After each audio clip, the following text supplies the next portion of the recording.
और इस वक्त हमारे ब्यूरो चीफ अजीत सिंह राठी हमारे साथ जुड़े हुए हैं देहरादून से सीधे। अजीत, सबसे पहला सवाल, आखिरकार 11 दिनों के बाद पुष्कर सिंह धामी के नाम पर दोबारा मुहर लगी और इस पूरे मिशन को बेहद सीक्रेट रखा गया, यानी आखिरी लम्हे तक किसी को भनक नहीं थी।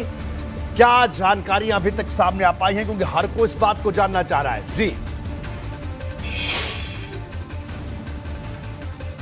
रोहित, देखिए, जैसे अभी आपने दर्शकों को बताया कि क्या क्या चुनौतियां पुष्कर सिंह धामी के सामने रहने वाली है, तो एक चुनौती, चूंकि तमाम चुनौतियां आपने बताई है, एक चुनौती जो बहुत ही नज़दीक और दहलीज पर खड़ी है, उसका जिक्र भी मैं यहाँ कर लेता हूँ। तो अगले साल यहाँ पर स्थानीय निकाय के चुनाव होने हैं जी, नगर निगम, नगर पालिका और नगर पंचायत के चुनाव होने हैं। तो पहली परीक्षा ठीक 1 साल बाद पुष्कर सिंह धामी सरकार की होने जा रही है। दूसरा, जो अभी आपने एक विषय रखा है कि 11 दिन के बाद चली जद्दोजहद के बाद और परिणाम अगर ये आया है, तो इसके पीछे के कारणों की क्या वजह रही होगी। सबसे बड़ी बात तो ये है कि पिछले 5 साल में भारतीय जनता पार्टी का 3 मुख्यमंत्री बदलना, भाजपा के थिंक टैंक जो थे या प्रधानमंत्री और अमित शाह जैसे सरीखे बड़े लीडर जो देश चला रहे हैं, उनको कहीं ना कहीं सालता था और चारों तरफ से ये बात आती थी कि भारतीय जनता पार्टी राजनीतिक अस्थिरता थी। पुष्कर सिंह धामी के रिपीट होने में एक बहुत बड़ा एक मूल अवधारणा जो प्रधानमंत्री के मन में थी, वो ये थी कि हम ex chief minister club Uttarakhand को नहीं बनने देंगे। दूसरी बात जो अभी आपने बताई कि जिस तरह से उन्होंने पिछले 6-8 महीनों के कार्यकाल में काम किया, पब्लिक कनेक्टिविटी बढ़ाई, पब्लिक से कनेक्ट हुए, जनहित के मुद्दों पर बड़े फैसले लिए, इसके अलावा तमाम जो विसंगतियां थी, जो पुरानी सरकारों की जो कमियां थी, उनको दूर किया, और सबसे बड़ा था मामला जनता से सीधे संवाद का। तो एक तो मुख्य प्रधानमंत्री का ये सोच लेना कि उत्तराखंड को एक्स चीफ मिनिस्टर क्लब नहीं बनाना है, इसीलिए इनको रिपीट करना है, तो यही प्रधानमंत्री के जो दिमाग में एक चीज़ चल रही थी, ये वाकई बहुत ज़बरदस्त क्लिक कर गई और उससे पुष्कर सिंह धामी की किस्मत खुल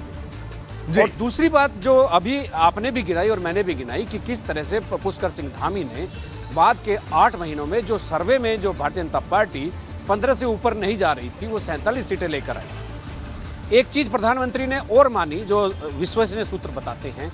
कि किसी क्षेत्र विशेष में आइसोलेटेड एरिया में जनादेश खो देना, ये उसका ये मतलब नहीं है कि पूरे प्रदेश में नेता ने जनादेश खो दिया है। तो अगर अपनी सीट पर किसी बहुत एक विशेष एरिया में मुख्यमंत्री को कम वोट मिलने से मुख्यमंत्री हार गए हैं, तो इसका मतलब ये नहीं कि उनकी पूरे प्रदेश में उनकी लोकप्रियता में गिरावट को मान लिया जाए और उनको नेता मानने से इनकार कर दिया जाए। तो ये भी एक बिंदु कहीं ना कहीं जो अपने नीति नियंता है भारतीय जनता पार्टी के उनके दिमाग में था, और उन्होंने कहा कि एक क्षेत्र विशेष में एक छोटी हार हुई है, पूरे प्रदेश में एक बड़ी बम्पर जीत हुई है। अगर पुष्कर सिंह धामी के चेहरा लोगों को पसंद नहीं होता तो 47 सीटें देने से वो परहेज करते, सीटें कम दे सकते थे, बहुमत के आसपास दे सकते थे, लेकिन ऐसा नहीं। तो पुष्कर सिंह धामी के लिए 2-3 चीजें कि एक तो पार्टी नेतृत्व का ये मान लेना कि पर्टिकुलर एरिया में छोटी सी हार प्रदेश की हार नहीं है। दूसरा, एक्स चीफ मिनिस्टर क्लब यहाँ खड़ा करना नहीं है। तीसरा, जो उनके किए हुए काम है, जनता से सीधा संवाद है, सहज और सरल स्वभाव है, सामान्य कार्यकर्ता से मुख्यमंत्री तक जो पहुँचने का एक संघर्षपूर्ण उनका एक सफर है, उसकी एक गरिमा है, उसकी एक मर्यादा है। और पुष्कर सिंह धामी इन तमाम चीज़ों को लेकर के एक बहुत सारे कारणों का एक समागम बनने के बाद एक संगम बन गया, और सत्ता का संगम था, और पुष्कर सिंह धामी है आज चीफ मिनिस्टर के लिए विधानमंडल दल के नेता चुन लिए गए। और ये शायद भारतीय जनता पार्टी की नई डिप्लोमेसी है कि वो अपने पत्ते लास्ट ओवर तक नहीं खोलते। बहुत सारे राजनीतिक पंडितों ने, सियासी पंडितों ने, पत्रकारों ने, तमाम नेताओं ने बड़ी पिछले 10 दिन में बड़ी कसमकस की, बड़ी जद्दोजहद से अपने विश्लेषण किए, लेकिन सच बात ये थी रोहित कि इन्फॉर्मेशन किसी के पास नहीं थी, एनालिसिस सबके पास थी।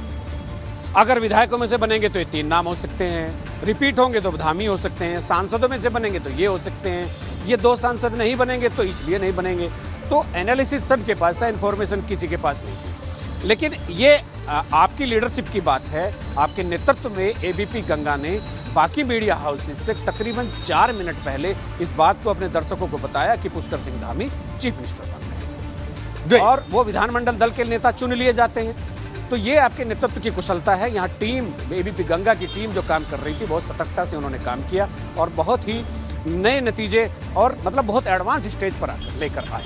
अब पुष्कर सिंह धामी के सामने जो चुनौतियां आपने गिनाई हैं, पलायन है, शिक्षा है, बेरोजगारी है, स्वास्थ्य है और आपदा प्रबंधन है, चारधाम यात्रा को सुदृढ़ करना है, बहुत सारे नेशनल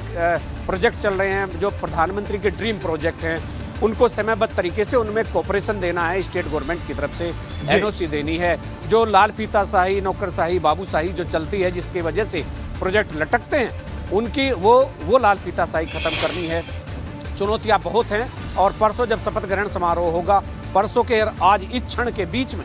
जो एक जद्दोजहद नए सिरे से शुरू होगी वो एक मंत्रिमंडल की होगी। अब सबसे बड़ा सवाल रोहित ये है कि युवा मुख्यमंत्री को, ऊर्जावान मुख्यमंत्री को युवा मंत्रिमंडल मिलता है या अनुभव के नाम पर जो तीसरी पीढ़ी है उनको फिर से मंत्रिमंडल में थोप दिया जाता है।